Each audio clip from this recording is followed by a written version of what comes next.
আমরা অপেক্ষায় ছিলাম যে যখন নির্বাচিত প্রতিনিধিরা আসবে তারা সংসদের যে সকল সংসদ সদস্য তাদের মতামতের ভিত্তিতে ইমপিচমেন্ট করবে এবং এই রাষ্ট্রপতিকে অপসারণ করে নতুন বাংলাদেশের নির্বাচিত নতুন রাষ্ট্রপতি নিয়োগ দিবে। আপনি প্রশ্ন করলেন যে এতদিন কেন আমরা আন্দোলনের দিকে যাই নাই।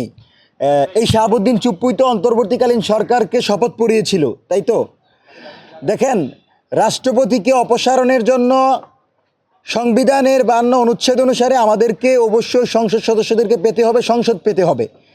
সেই সংসদের সুযোগ না থাকায় আমরা তাকে অপসারণ করতে পারি নাই।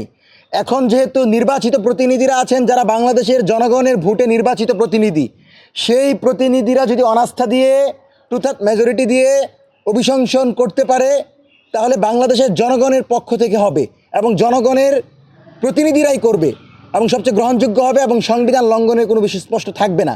সে জায়গা থেকে আমরা অপেক্ষায় ছিলাম যে যখন নির্বাচিত প্রতিনিধিরা আসবে তারা সংসদের যে সকল সংসদ সদস্য তাদের মতামতের ভিত্তিতে ইমপিচমেন্ট করবে এবং এই রাষ্ট্রপতিকে অপসারণ করে নতুন বাংলাদেশের নির্বাচিত নতুন রাষ্ট্রপতি নিয়োগ দিবে।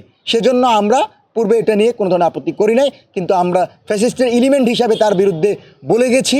জুলাইয়ের পর থেকে বলেছি, আমরা আমাদের জায়গা থেকে চেষ্টা করেছি, কিন্তু সেই সময় সংবিধানের কারণে পারা যায় নাই। এখন যেহেতু আমাদের প্রতিনিধি নির্বাচিত হয়েছে, জনগণের প্রতিনিধি এসেছে, জনগণের সংসদ এসেছে, সেই জায়গা থেকে এখনই উত্তম সময় তাকে অপসারণ করা, নাহলে বাংলাদেশ বিরোধী যে কোনো ষড়যন্ত্রে লিপ্ত হতে পারে এই চুপ।